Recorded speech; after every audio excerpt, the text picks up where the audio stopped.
din. Hindi ko alam bakit nagkaganto.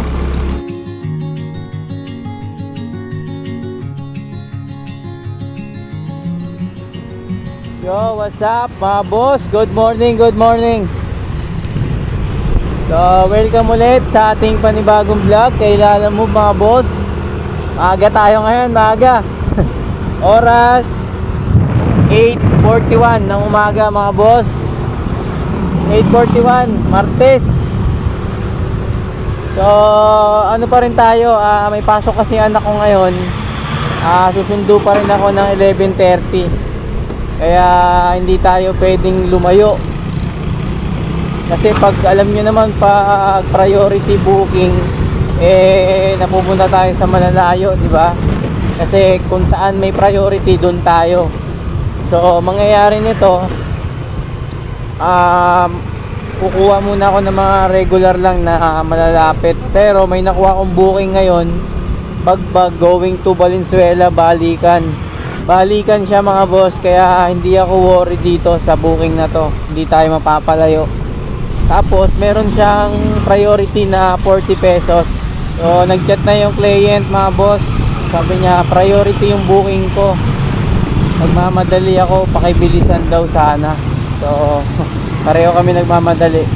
So tara, pick upin muna natin yung item. Nagmamadali, let's go. Hello madam, balikan po no? Ay sir, may anong pong ID pwede nyo iwan? nasa guard eh. Wala po kayong ibang ID? Wala na po, yan lang. Dalawa lang po, yung isa nasa guard, tapos yan po yung isa. Tapos yung ito ma'am, yung ano ko sa sa booking. Yung ID ko sa Lalamove. Ito po yung kukuha ninyo. 7-2, ha? Kukolektahin doon.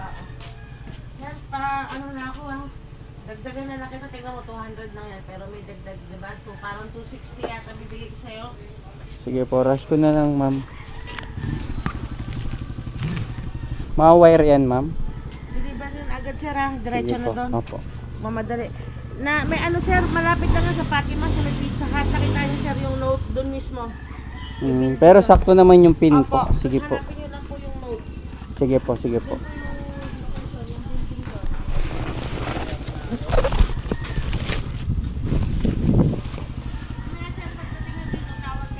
Sige po, sige po.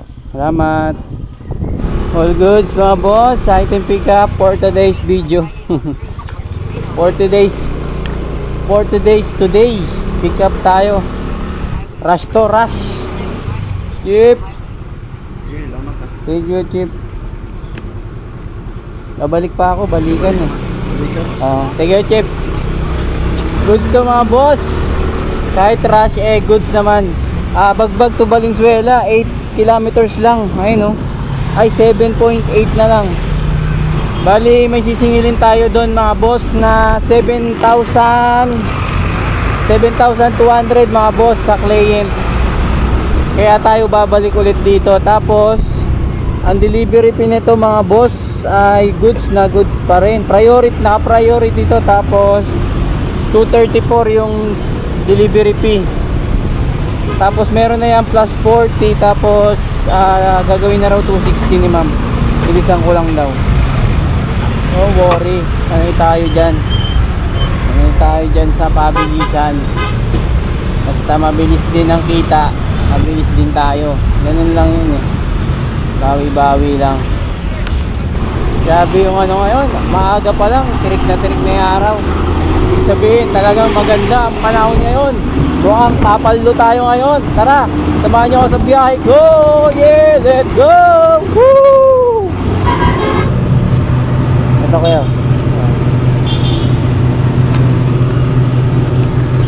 5 to, 5 kuya, 5. Oo.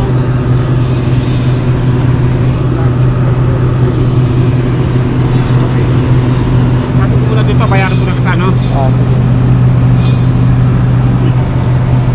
7,200. Dito yan kuya gamitin.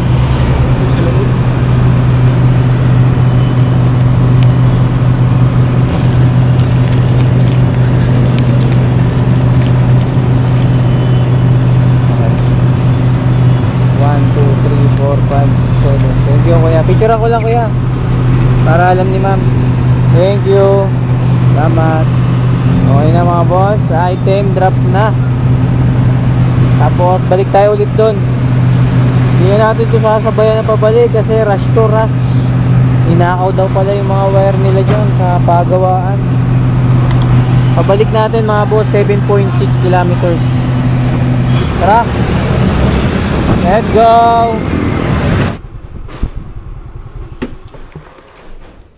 $7.20. Thank you po. Salamat po. All goods na mga boss. Deliver na. 234 lang yun, di ba? Ay, may priority na yan. 40 pesos. Tapos bayad sa atin ni ma'am ay 270. Magkano sobra dun sa 234? 36 pesos. All goods. Tapos nakakuha na ang booking ito. Bagbag. Papuntang Bagong Pag-asa. Plus 60 naman yan. Tara. Let's go. Madami po. Ay, ganyan. Sinend ko po sa ano. Kukunin niyo po ba? Lahat yan, ma'am. Opo. Basta kasya, ma'am, sa bag.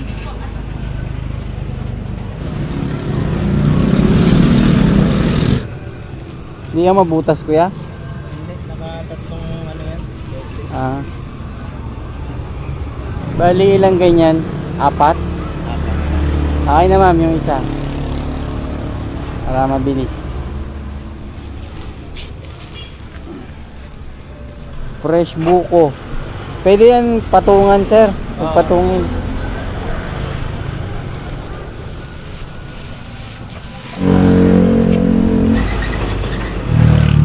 Okay na. Okay. Thank you. Salamat. Ha? Sa bus bay, sasakayan ng bus. Doon lang sa may ano. Lang rin kalayo yung ano, iabot mo lang. Sige. Kala ko sa loob eh. Hindi, sa Sige. ano lang. Tawagan ko na lang din. Tawagan ko pag ano. Terminal mismo ng bus.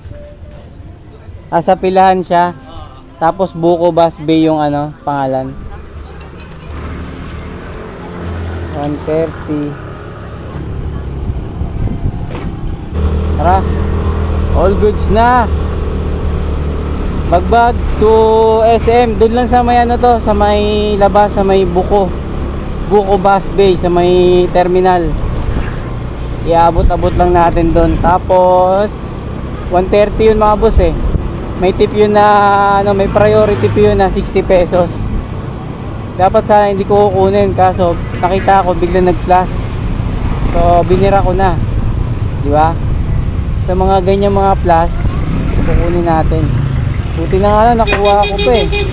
Kasi ano na lang siya eh. Pag swipe ko 2 seconds na lang nakuha pa natin. Umaga pa lang. Pumapaldo na, kumikita na kagad tayo. Wala pang 11:30 bago magsundo. Tapos mamaya birada tayo, mga priority mamaya pagkatapos magsundo. Tara, let's go.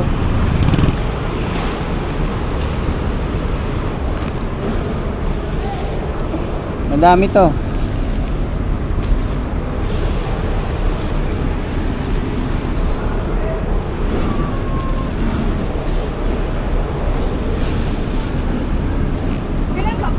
Kaya lang. Wala bang libreng buko? Picturean ko na lang, ma'am. Thank you. Okay na. Wala daw libreng buko. Tubig na lang tayo. May tubig naman ako eh. Oras 10:24 mga boss. Maaga-aga pa. Maaga-aga pa. Kota na agad. Arrive time booking. Let's go. Na ngayon'y wala ka na sa aking piling. Maika, papunta kaya na po. Mabel. Thank you. Okay po, salamat po.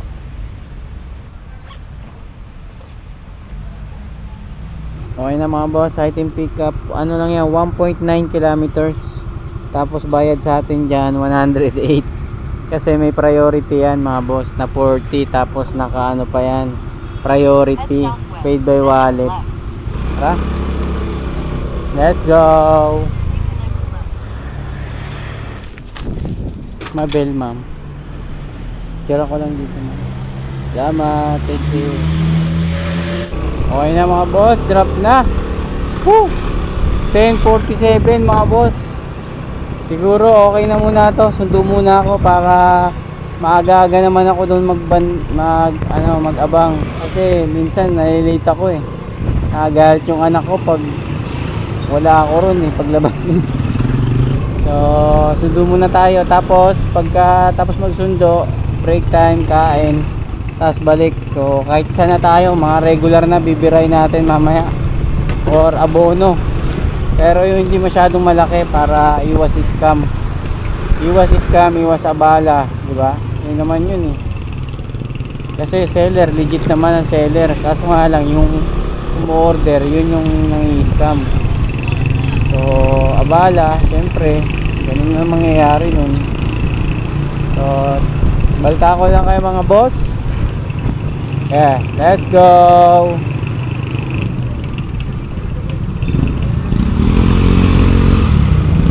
Wala, kumuha ulit ako ng booking mga boss. May nakita ko maganda-ganda. May priority fee kasi na 40 pesos eh. Dito lang Project 6 to SM North. Ayun, lapit na ng pick up oh. 700 meters lang layo. Tara. Papuntang madam no? McDonald's sa may SM North. po. Yung sa main entrance po, pinakagitna. Okay. Salamat po. Salamat. Nandun na lang po kasama ko, sir. Okay po, salamat. Tara. Lapit lang kasi nito mga boss eh. SM North lang. Ayun 2.3 kilometers tapos bayad sa atin dyan 94 pesos. Tapos pagka dating natin dyan, atik na, sundo na talaga tayo, rekta na tayong punta ng school. So tara, deliver na muna natin to, madali natin to. Tara, let's go! Woo! Alam mo ka? Sheila 94. Thank you. Okay na. Binisig lang natin oras 10:59. May kalahating oras pa tayo. Papuntang school. School Bukol. Tara, sundo na tayo mga boss. Let's go. Woo!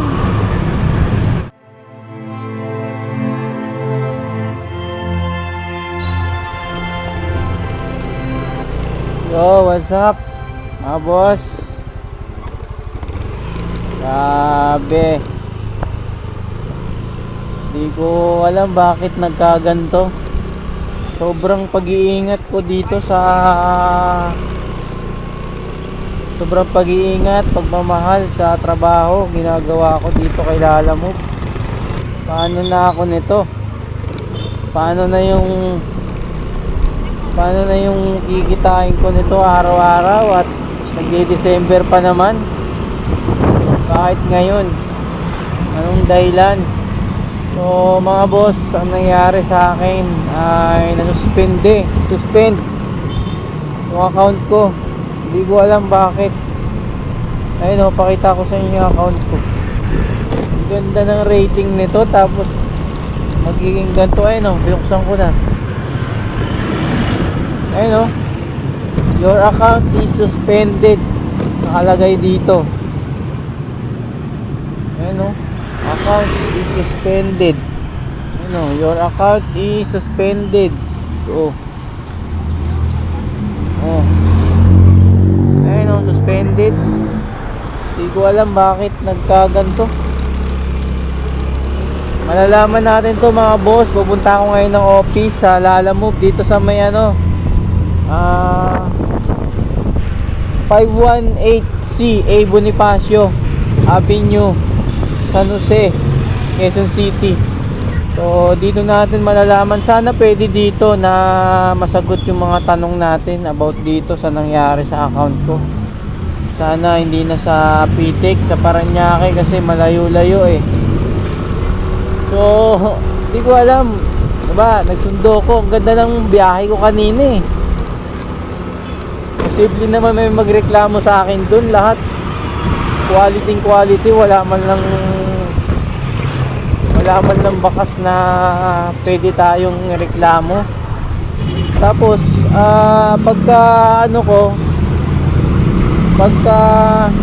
kapag uwi ko, nagsundo ko, tapos kumain ako, pahinga saglit, tapos umidlip muna ako mga boss, kasi nga ay ilang yung tulog ko. Tapos babiyahe na sana ulit ako ngayon. Pagtingin ko sa account ko, ganyan na yung nangyari. Hindi ko alam bakit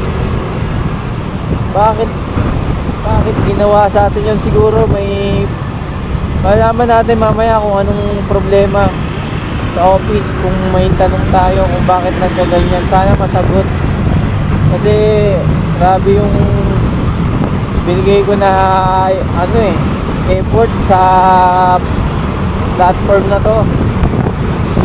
Lahat puro malilinis na transaksyon na ginagawa natin. Wala tayong ginagawang kababalaghan o ano pa man na pwedeng ikasama natin, dahil mahal natin yung trabaho at dito tayo kumikita at ito yung trabaho natin. Full time tayo rito, di ba? Hindi ko alam bakit, pero malalaman natin mamaya mga boss. Punta lang ako sa office mula rito sa amin papuntang 518C Bonifacio. Tatakbo tayo dyan ng 7.6 kilometers mga boss. So update na lang kung ano pwedeng mangyari. Sana maayos. Pagtay ka diha dong, papasko pa naman. Daming lala mo ba? Mukhang marami kami na suspended dito ah. Wala naman dahilan ako. Tatlong biyahe lang ako. Sira pa yung motor ko. Tingin mo sa'yo may problema, tingin mo akal mo wala naman. Wala naman, pagka-traffic ko, banta. Pero wala naman nagreklamo, tingin mo wala naman. Kahit ganun din sa akin eh. Umuwi lang ako sa bahay, pag tingin ko sa wala na. Pero may yung di pa nababago to, yung plate number ng motor ko. Kaya laging reject pag inaano ko, baka yun siguro. Kaya pala isa lang nag-asikaso. Pansa no? Oo, parang suspended lang ata eh. Ay no, suspended. Ngayon lang, tanghali. Ibig sabihin yan, customer yan. Ha? Ng customer yan. Ang gaganda ng ko, wala namang magrereklamo sa ko. Reklamo ng customer yan pag suspend. Single booking nga lang inaano ko eh, for priority lang eh. Oo, maniwala sa... Ito kanina naman to. Pero tinatawag lang yan. Oh. Try mo mag-live chat sa tinatawag lang yan. Pagka ban talaga dito sa musa. Yung sa live chat ng mo, sa Lalamove. Tatawagan ka ng agent dyan. Hindi mo kailangan pumunta rito. May nakausap ka na ganito, Paps? May nakausap ka na ganito, Paps, yung problema? Tatawagan ka lang dyan. Tapos tignan lang nila yung pangalan mo sa laptop. Hindi mo na kailangan pumunta rito. Ban lang ako pumunta rito. Pero ito, lang to? Customer yan. Maniwala ka sa akin. You're temporary restricted from towing Ito nga sa order. akin, ayun o. Ba? Ang lakas din yan. Nakaka-out na yan. Walang bilang-bilang yan pag nag-accept ng booking. Baka na yan siguro, mga 13 month, bigayan. Chat ko nga yung Di, Paps, ano sabi, Paps? Ha? Ano daw, nireklamo ka daw ba? O ano? Hindi na. Sa picture? Sa picture ko? Ba't iba ba inano mo? Yung iba? Mayroong large bag. Kailangan Kailangan. Maano talaga yung Tapos suspended agad. Yun, so update mga boss. Lahat ng nandun sa hub ng Lalamove dito sa Bonifacio lahat ng ban dahil sa sa face recommendation ba yun, yung bagong ngayon Lalamove. Kasi lahat ng nakausap ko halos ganoon at lahat ay ban. So ako lang yung kakaiba ron mga boss, kasi suspended yung ko.